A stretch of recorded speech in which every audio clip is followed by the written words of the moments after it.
6장 1절에서 5절의 말씀입니다. 갈라디아 6장 1절에서 5절의 말씀. 갈라디아서 6장 1절에서 5절의 말씀. 신약성경 309페이지, 8페이지, 9페이지 교독하겠습니다. 형제들아, 사람이 만일 무슨 범죄한 일이 드러나거든 신령한 너희는 온유한 심령으로 그러한 자를 바로잡고 너 자신을 살펴보아 너도 시험을 받을까 두려워하라.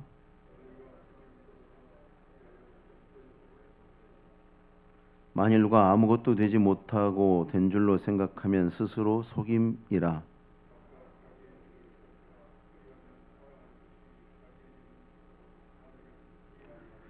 같이 읽겠습니다. 각각 자기의 짐을 질 것이라. 아멘. 우리가 이제 계속 들어서 분명히 우리 마음속에 새겨야 되고 또 명확한 것은 거룩한 하나님의 백성이라도 우리 안에 성령의 소욕과 육체의 소욕이 함께 서로 거스리고 분쟁하고 있다는 것이죠.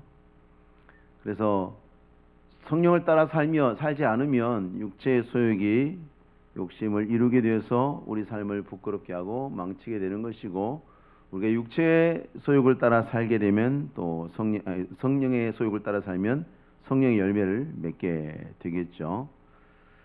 문제는 우리가 성령의 열매를 맺으면 좋은 거지만 경계해야 되는 것은 육체의 열매를 맺는 건데, 교회 안에 있는 모든 사람이 항상 이런 죄의 유혹 가운데에 노출되어 있다. 이것이 현실이다.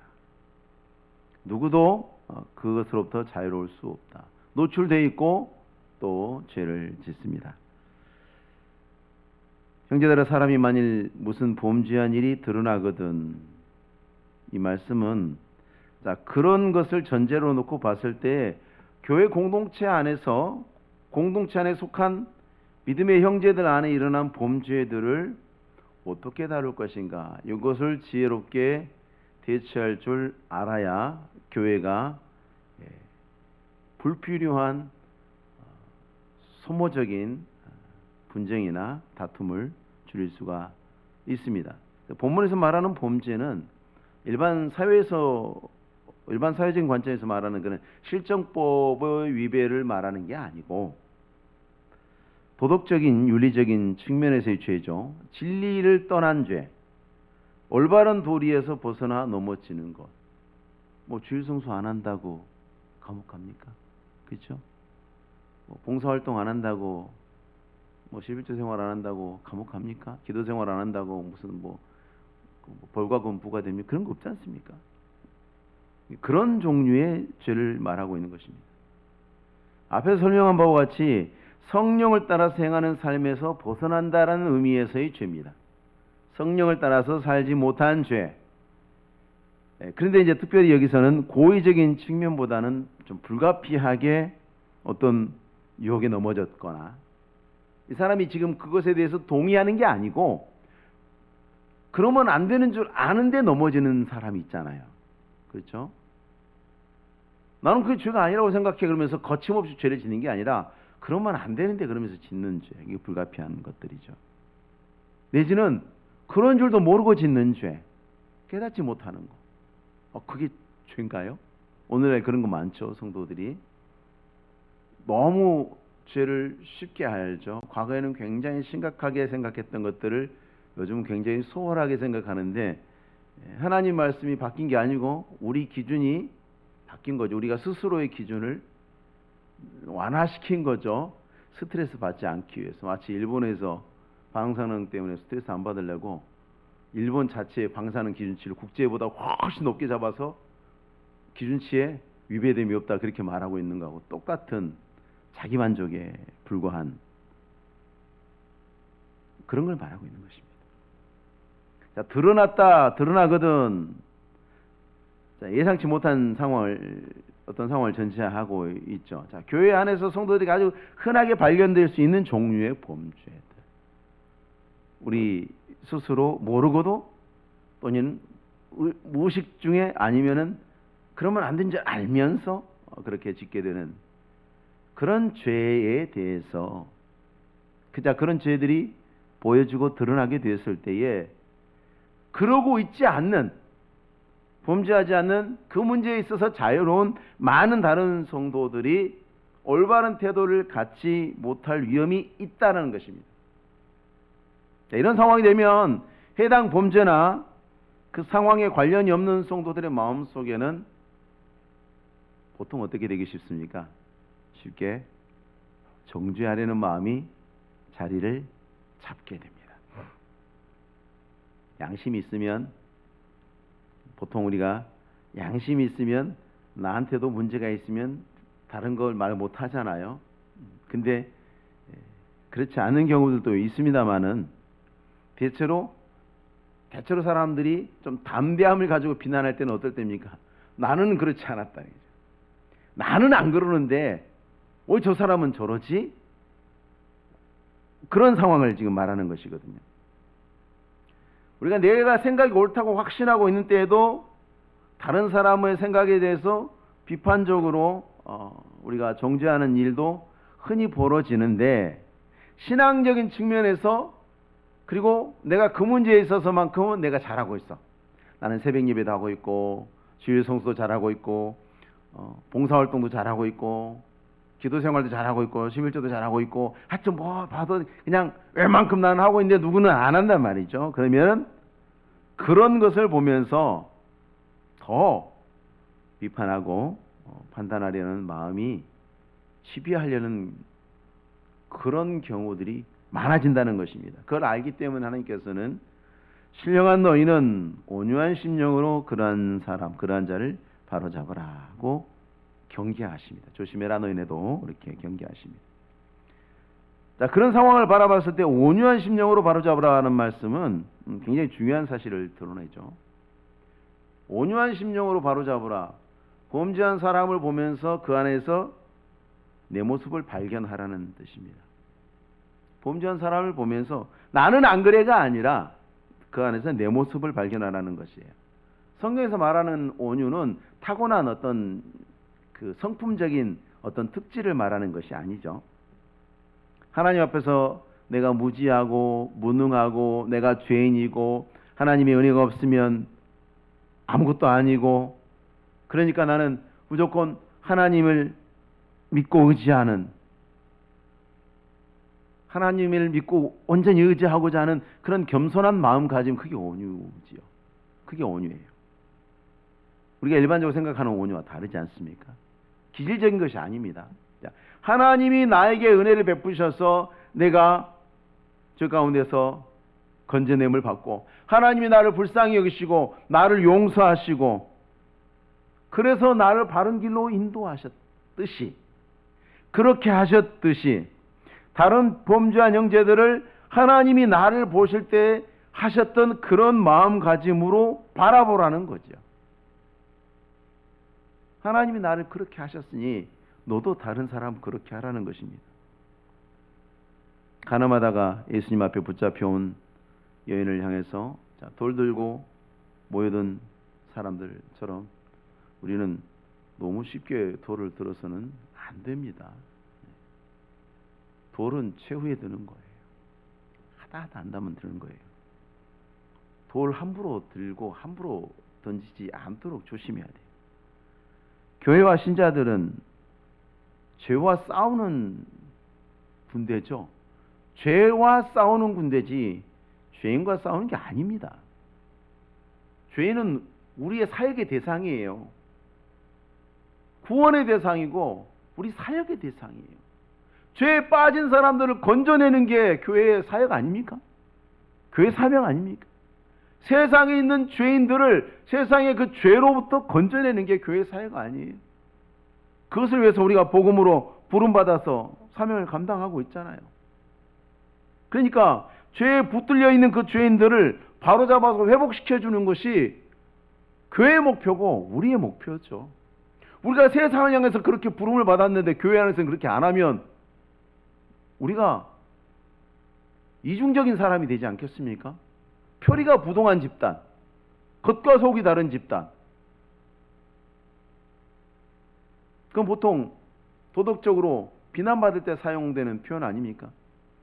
겉과 속이 같아야죠. 우리가 세상을 향해서 하나님께서 죄인들을 구원하라고 하셨다면 교회 안에서 죄인들에 대해서도 우리가 그런 자세를 가져야 되는 거예요.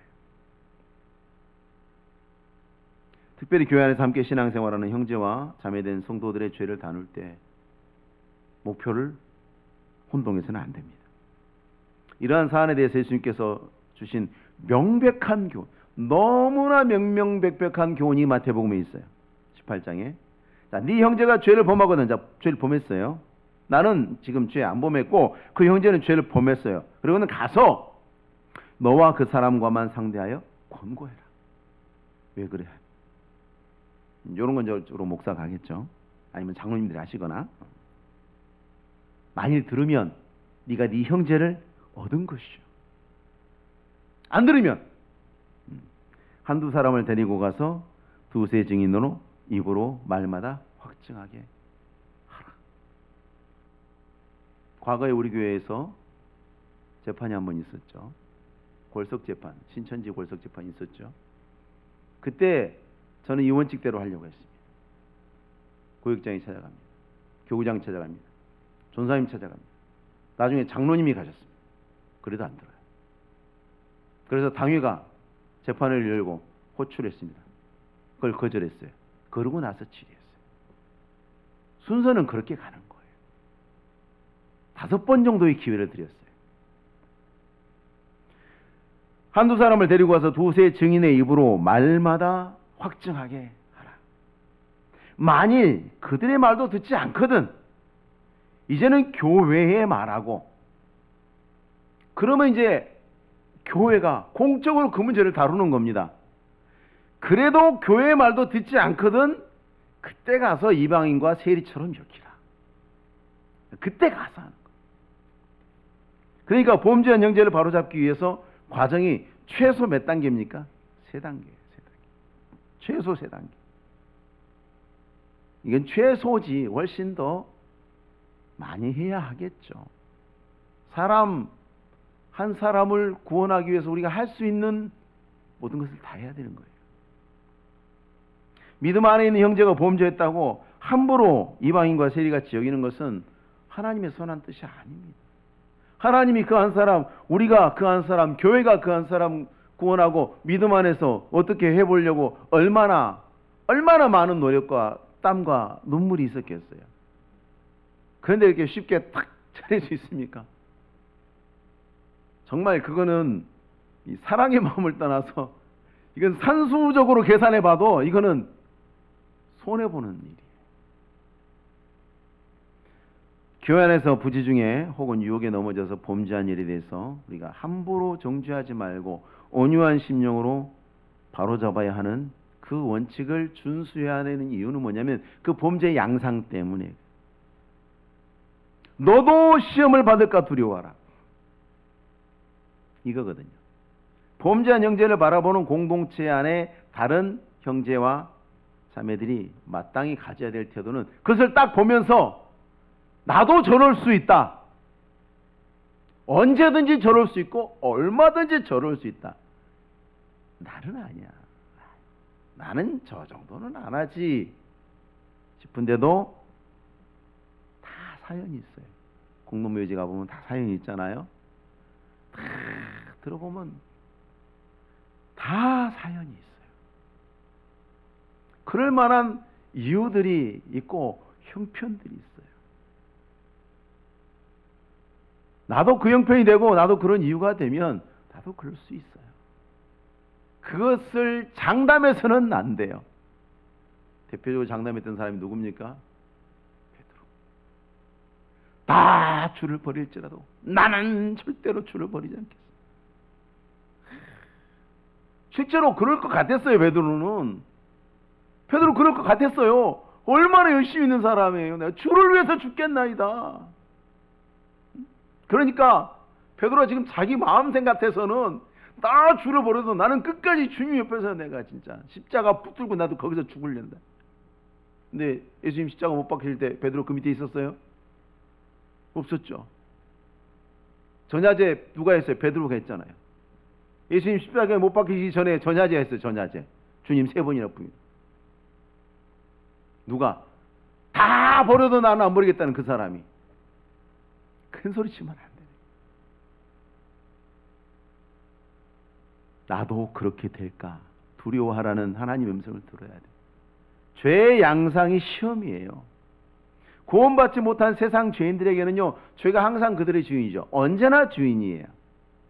그래서 범죄는 그들의 일상생활이에요.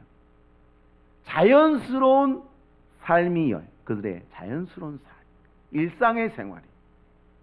구원받은 하나님의 백성들에게는 죄가 더 이상 생활도 아니고 죄가 더 이상 주인도 아니죠. 그런데 항상 유혹하고 항상 시험에서 넘어뜨리는 원수로 항상 있어요. 항상 이 안에서 기회를 엿보고 있어요.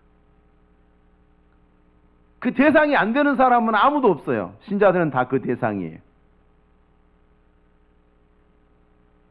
너희 대적 마귀가 우는 사자와 같이 삼킬 자를 찾고 있다. 이 찾고 있다는 얘기는요, 대상을 가리지 않는다는 뜻이에요. 누구든지 빈틈만 보이면 찍는다는 얘기예요. 찾고 있다. 누구든지 빈틈만 보이면 찍는다. 오징어 게임 보면 나오죠. 무궁화꽃이 피었습니다. 딱 돌아봤는데 움직이면 찾아서 딱 움직이면 바로 총알 날아가죠. 마귀가 그렇다는 것입니다. 누구든지 중심이 흔들어질 수 있어요. 그 원수가 상대를 가리지 않기 때문에 교회 공동체에 속해 있는 누구도 죄의 유혹에서 배제되지 않고 누구도 시험에 들고 넘어질 수 있습니다. 그러니까 형제가 범죄한 것은 남의 일이 아닌 거예요. 남의 일이 아니라는 것을 자각해야 되는 거예요. 우리가 교회 안에서 벌어지는 죄들을 다룰 때에 일단 그런 마음으로 보면서 안타깝고 슬픈 마음으로 그걸 바라봐야 되는 거예요. 안타깝고 슬픈 마음으로. 저게 나다.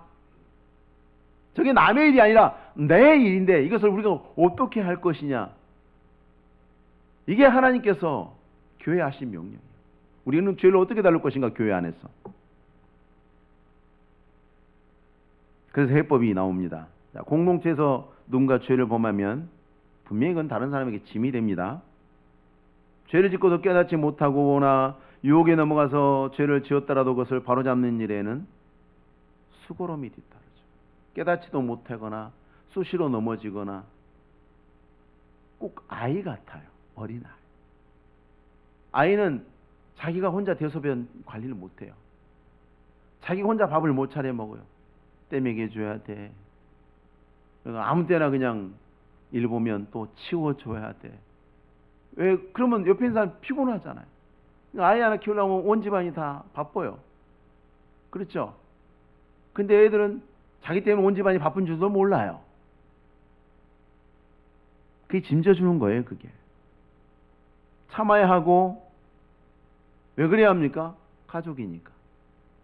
교회는 영적 가족이니까, 공동체니까, 그래야 되는 거예요. 그리고 또 내가 그럴 수 있으니까. 이 사람이 그러면 내가 도와주고, 내가 그러면 이 사람이 도와주는 거죠.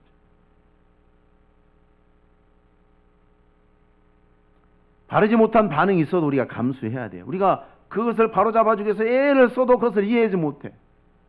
그것 또한 또 감수해야 돼요. 이건 누군가가 다른 누군가를 위해서 항상 그렇게 하는 양상으로 진행되지 않아요.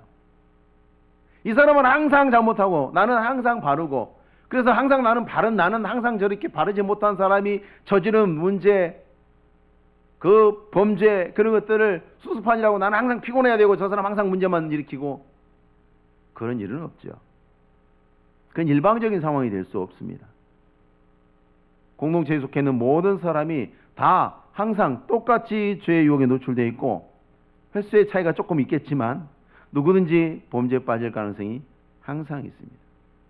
그래서 해결책은 교회 공동체에 속해 있는 모든 성도들이 서로서로 짐을 지는 것으로 해결하는 것입니다.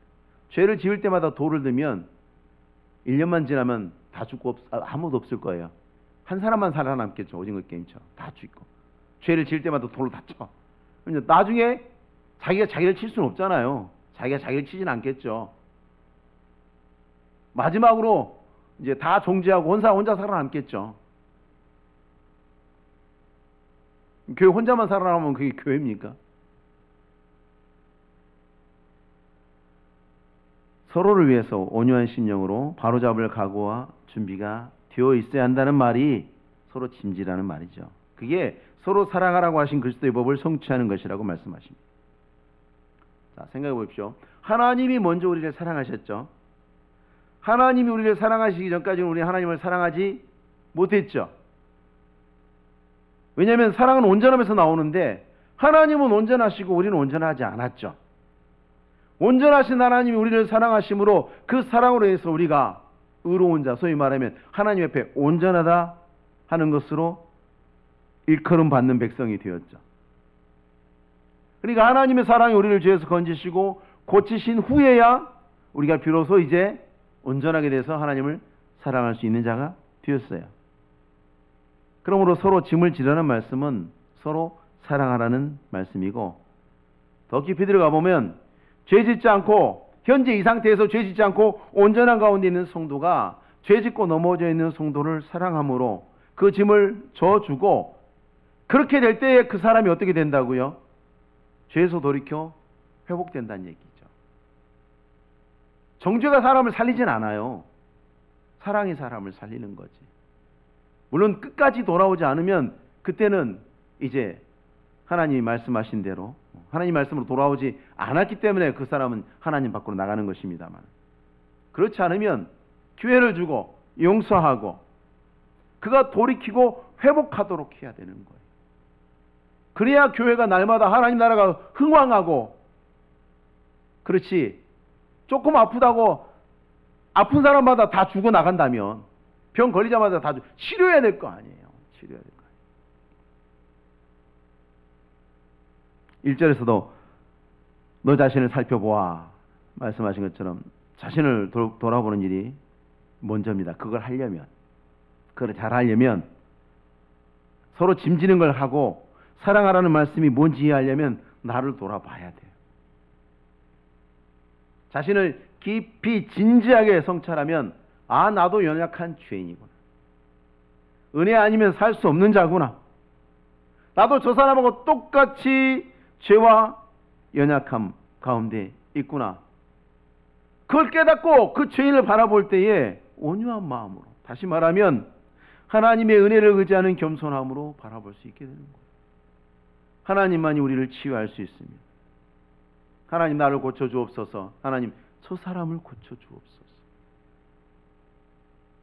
그렇게 할 줄 모르는 사람, 자신을 돌아보지 못하는 사람, 형제의 짐을 칠 줄 모르는 사람, 형제 사랑할 줄 모르면서 종교적인 형식이나 가식적인 율법으로 자신을 치장하면서 스스로 경건하고 대단하다고 여기는 것은 착각이고 교만입니다. 하나님이 그런 잘못된 태도를 향해서 단호하게 말씀하시잖아요. 아무것도 되지 못하고 된 줄로 생각하는 자라고 이야기하십니다.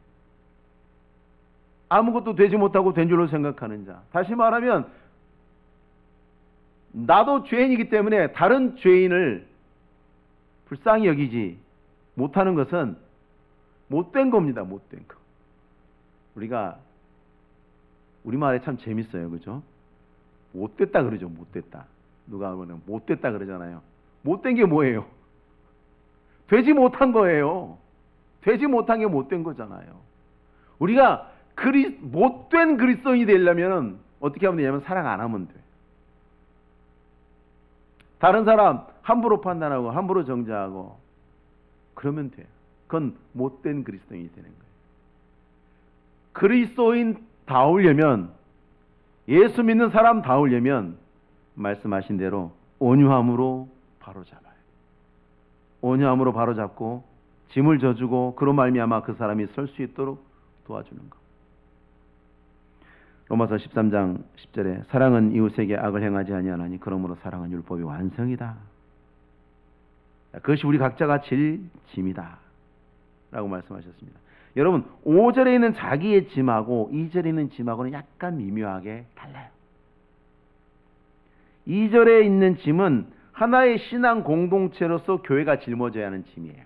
우리 교회 안에서 살펴서 연약한 사람의 범죄함을 보면서 그 죄를 수습해주고 참아주고 견뎌주고 그 사람이 바로 설 때까지 옳은 대로 돌아올 때까지 도와주는 데 들어가는 우리의 그 수고로움, 그걸 말하는 것이고, 5절에 말하는 짐은 나를 돌아보는 거예요. 나를 돌아보는 거예요. 내가 할 일을 살피는 거예요. 내 직분을 살피는 거죠. 다른 사람은 도와주면서 나도 은혜 안에서 더 성장하기 위해서, 내가 죄를 지고 내가 신앙생활을 잘못하고 내가 문제가 있으면 또 다른 사람들이 어렵겠구나, 다른 사람들이 나로 인해서 어려움을 당하고 피곤하고 괴롭지 않도록 내가 신앙생활을 잘해야지 하는 그런 짐이죠. 5절의 짐은, 2절의 짐은 져주는 짐이고 5절의 짐은 내 짐이죠. 신앙생활은 결국은 짐지는 겁니다. 다른 사람의 죄의 무게도 감당해야 되고, 우리 각 사람에게 하나님이 맡기신 직무도 감당해야 되고, 그 자체로만 놓으면 우리는 참 짐이 많죠. 짐을 많이 져야 돼요. 고단한 일이죠. 근데 고단한데 감당할 수 있습니다. 왜요? 은혜로 감당할 수 있습니다. 은혜로 넉넉히 감당할 수 있습니다. 그래서 은혜 없는 일꾼은 있을 수 없습니다. 은혜 없으면 사명을 감당할 수 없기 때문에 그래요. 우리가 하나님 앞에서 일을 맡아서 교회의 일을 감당한다고 하면서 일을 만들고 오히려 일이 안 되게 하고, 오히려 일을 만들어서 일이 하나를 맡았는데 일을 3가지 4가지를 만들어버리고, 그러지 않으려면 하나님 앞에서 은혜를 사모하고 은혜에 목말라야 합니다. 은혜 받은 일꾼이 돼야 돼요. 하나님의 은혜만 있으면 우리는 예수님께서 마태복음 11장 30절에 하셨던 그 유명한 말씀, 들어서는 알지만 그것이 내 삶의 열매가 되고 우리가 온 마음으로 아멘 할 수 있는 말씀이 되는 거죠. 이는 내 멍에는 쉽고 내 짐은 가벼웁니다. 어떻게 짐이 가볍습니까? 어떻게 멍에가 쉽습니까? 은혜 받으면 됩니다. 은혜 받으면 할 수 있어요. 은혜 받으면 다른 사람 볼 때, 넘어질 때도, 못할 때도, 그럴 때도 따뜻한 눈길로 바라봐 줄 수 있어요. 그리고 기쁜 마음으로 옆에 가서 도와줄 수 있죠. 하나님이 뭘 우리에게 부탁하시든지 즐거운 마음으로 아멘할 수 있죠. 하나님 옆에서 성령의 은혜를 충만하게 받으셔서 언제나 주님 기뻐하신 열매 많이 맺으시는 우리 성도님들 되시기 바랍니다. 기도하겠습니다. 거룩하신 하나님 아버지, 감사합니다. 우리가 주의 성령의 충만한 은혜를 입게 하옵소서. 우리의 짐을 지고 교회의 짐을 지고 범죄한 가운데 넘어지는 연약한 형제들을 바라볼 때 온유한 심령으로 바로잡아 주의 사랑을 실천할 수 있는, 그래서 한 사람도 잃어버리지 않냐고 모두 함께 주의 은혜 가운데서 세워져가는 복된 생명과 사랑과 은혜의 공동체로 주님의 교회를 세워나가는 모든 종들 되게 하옵소서. 예수님의 이름으로 기도하옵나이다. 아멘.